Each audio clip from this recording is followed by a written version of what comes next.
YouTube, what the dragon and Terrorgeist crap is going on? I don't know if these guys can crap though. They mostly just look like rotten skin over bones, so not sure that there's much of a digestive tract, but if they had one, rest assured it would be disgusting. Still getting used to this camera a little bit. I'm going to keep trying this cinematic camera. Some people ask me, is that a mod? No, actually, it's not a mod. If you just go in here to options, and then controls, and just turn off the cinematic smoothing. So if I turn it on, or all the way to the positive, that's your normal camera, the way it is default. If you turn it down, then you get this camera. It takes some getting used to, but the smoothness of it is really quite nice for videos, so if you all just bear with me, I'll learn how to drive it, and I think it'll overall make the video better. I saw a lot of comments that liked it, saw a lot of comments that hated it.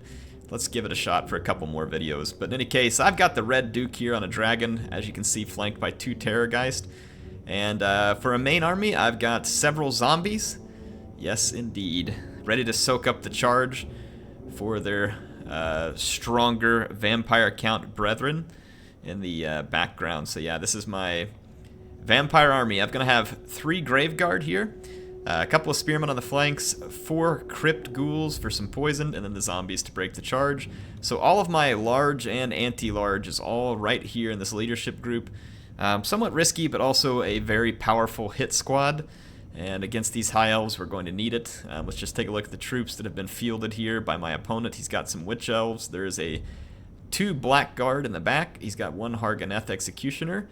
Here he's got the disgusting, albeit very effective Charybdis. But this thing is going to be quite outmatched, and he is rocking the Morathi Death Hag synergy army here.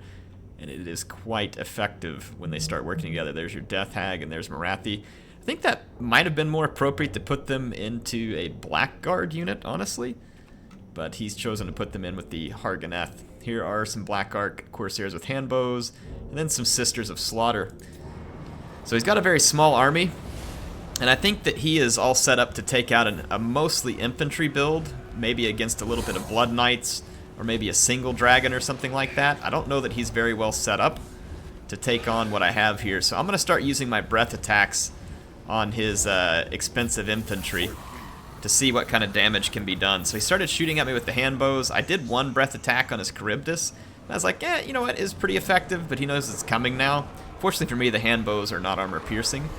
And I landed a really good breath attack there for my Terrorgeist. Terrorgeist don't have a particularly strong breath attack, but that one was well placed. So I'm trying to get to his flanks and make sure that my breath attacks are going to count, because I can't defeat his infantry. All of my infantry will just get trashed up against what he's brought here. And especially since he's got Morathi and the Death Hag, my infantry is going to be in serious trouble. And this battle is either going to be won by my Goon Squad or lost by the Goon Squad. You can see that the Dark Elf would probably like to engage. I'm actually not in any hurry because I want these breath attacks. Here comes another one from the Terrorgeist. It's purple vomit, and then here comes the Red Duke with a very nice breath attack from the flank. So the flank breath attacks are gruesomely effective. That one right there, 32 Blackguard killed, and the remainder is heavily damaged. So that right there may be enough to help turn the battle in my favor. The Charybdis comes in first and actually gets a little bit separated from Morathi. He won't be for long, but look at this beautiful Pit of Shades by my opponent. Causes intense damage right in the middle of my formation. Just look at that. It is gruesome. But I'm going to dive bomb him with both Terrorgeist and the Dragon. And he doesn't really have any units that can stop me from doing this. So it's going to leave him in a tough spot. So his Charybdis just gets absolutely nuked here. And that's what this hit squad's all about. They're really going to do well if the Dark Elves bring a dragon, just so long as you don't take that fight right in the middle of a bunch of, what do you call it? Piece of crap. Dark Shards. As long as you don't take that fight right in front of a bunch of Dark Shards, you should be good. Look how soundly, though, the infantry, the Dark Elves, is defeating me. Already 100 kills. Granted, mostly zombies, but 100 kills there. This Blackguard that got beat up is not going to die anytime soon, and the Sisters of Slaughter have already racked up 89 kills as well. Witch Elves, actually, again, going to get a decent amount of kills, but there's some armor over here against them with the Graveguard, which means that they won't do great. And my units aren't on the ground in order for them to berserk my units. Now, if they could have berserked my dragons and then gotten a hold of them with Blackguard, it would have been very good for them. but it would be hard to do because the Witch Elves would get hit so hard that it would be difficult. And he's having to commit all of his infantry, which is great. This is what I want. I'm going to move into position for some more breath attacks while I try and escort the Charybdis out with another Terrorgeist. So again, I'm going to save my breath attacks for his elite infantry. That's my greatest concern. I even dropped some zombies here in his Blackheart Corsairs just to keep them busy for a moment. I took a shot at his Blackguard. They moved, actually. Fairly well avoided that attack, but Red Duke's going to end up landing a nice attack from his dragon. Ends up doing a lot of damage. And you can see over here he's about to drop another Pit of Shades on my Graveguard. So he's picked a couple pretty decent targets for his Pit of Shades. Not bad. Morathi's got 61 kills, so she definitely did some damage with that first one. I'm not sure the second one hurt me that bad. Now, I'm just not in that big of a hurry to come down here and land and engage. The fight's not gone great for me. I'm going to lose the center, and I'm going to lose on my left. Actually, I'm going to win on my left. Sorry, I'm going to lose the center, and I should be able to hold on my right for a while longer, but I will definitely lose the center. And we're going to come up against a consolidated Dark Elf army here. And like I said, you can kind of just see me chilling in the background.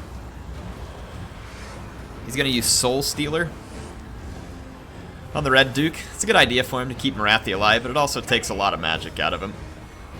At this point, I have another breath attack ready on the Terrorgeist, so I'm going to hit the Blackguard. The Blackguard are my biggest concern, but even at this point, the Blackguard are damaged enough that I can probably win this fight. It's just that there's still quite a few Witch Elves on the ground, and I'm going to have to be choosy about how I come down and attack. So again, the Terrorgeist, just making sure I use my breath attacks to their fullest. And as he consolidates to try and defeat my infantry, it'll leave him open to some charges where my units can come in and be quite effective. I'm actually going to target, I know it seems kind of strange here, but I do believe that I targeted the Witch Elves there because they're going to be weak to the charge of these large units. Risky though, because some of my units are berserking, and it's possible that the dragons could too. I'm going to drop some more zombies with the Red Duke while he's in here. There we go. Let's zoom out on this fight just a little bit, let you all see what's going on. So my victorious infantry from the other flank came in. There's still quite a bit of infantry. Like I said, we're going to start cycle charging the key units here. I got to get the Witch Elves out of the fight. So you're going to see me land on the Witch Elves.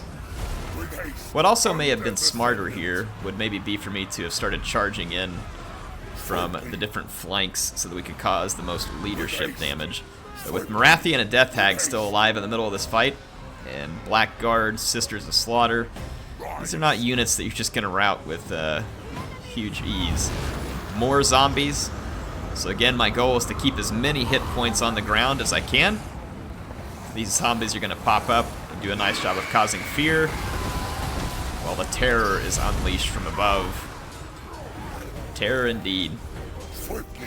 So my hit squad pick here ended up working quite well against the Dark Elves.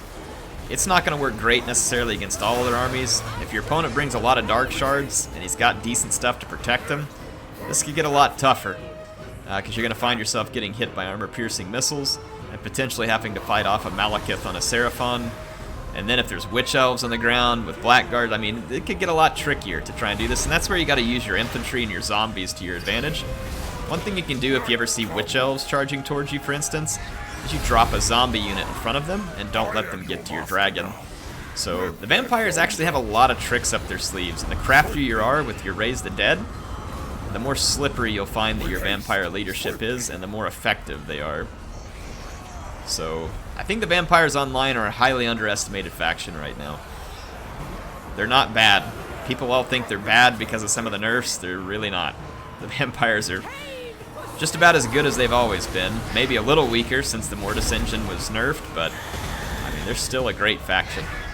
And you know, maybe it's just because some of us don't fully understand some of the capabilities, but I've played against vampires. Again, any good vampire player who knows how to use that Raise the Dead and to put together a decent army pick, or kind of how to get in your mind, they can definitely mess with you and make life miserable. All we've got left to do here is to chew up a few Blackguard and chew up Morathi in the process. And that's going to be that. Hope y'all enjoyed it. It was a fun battle. Just wanted to show you this. You know, a lot of people think that vampires are terrible against large. this is an example of an anti-large vampire build. So Mr. Humboldt Squid here, sorry that yes, I did bring the 3 flyer goon squad army against you, but this is, and there's 2 reasons why you bring an army like this. One, I brought a lot of infantry. It's not good infantry per se, it's just a lot of it. So you're going to have to kill your way through an extraordinary amount of infantry that doesn't rout, and you're going to have to do it while being dive bomb and breath attacked and raise the dead. You can use Invocation of Nehek and stuff like that. I didn't actually end up using Invocation of Nehek here very much. I was saving it for late game, and I didn't end up needing it. I think I used it once or so, but yeah, and in this case you can see the Charybdis is a dedicated anti-large unit. Not great at fighting flyers though, because it just takes charges from them. The only way it's good at fighting flyers is if you can pin them to the ground with Witch Elves, and then use the Charybdis to finish them off. Maybe support it with some Blackguard or something else like that, but I mean, in that case, yes, it would have been very deadly to any of the units I had, but it's just overmatched, and that's the purpose you're aiming for here. A ground unit can't fight back against this. Now, if Malekith is up there on a dragon, if he doesn't have Dark Shards, he's dead. If he does have Dark Shards, use a little bit of Raise the Dead interference and bring your infantry up. Maybe you get your Crypt Ghouls around the flank because they're a little bit faster. Put some challenge on those Dark Shards, and then get a hold of Malekith. So that's how I would suggest maybe going about that. Again, Malekith's never an easy target though, don't underestimate the guy. And honestly, this Morathi Death Hag combination is also a pretty tough army. If I had brought an infantry focused build, I would have been screwed trying to take this on, because Morathi and the Death Hag nerf you so badly that I'm not sure that I could have killed all this with an infantry focused build. So definitely glad I brought the anti-large stuff. So thank you to Humboldt Squid for the fun battle. I do have this cool battle here that was submitted by Holy Pilgrim, and it's actually kind of like a monster hunt. I couldn't figure out if it was like a mod or something. Actually, let me look in the Discord real quick. Yeah, it's a mod apparently that lets them do the monster hunt creatures in custom and multiplayer battles. So it's pretty cool. I'd like to show this to you guys, but it was only like 15 frames a second because there's so much stuff on the screen.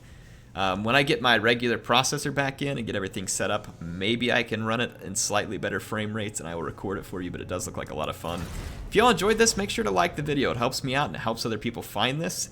If you want to see more, and I will be back with more soon, make sure to subscribe so you can be the first to be notified. Jump into that notification squad and watch every video. I do appreciate you being here. I love making this content for you, and I will see you on the next video. HeirofCarthage, signing out, folks.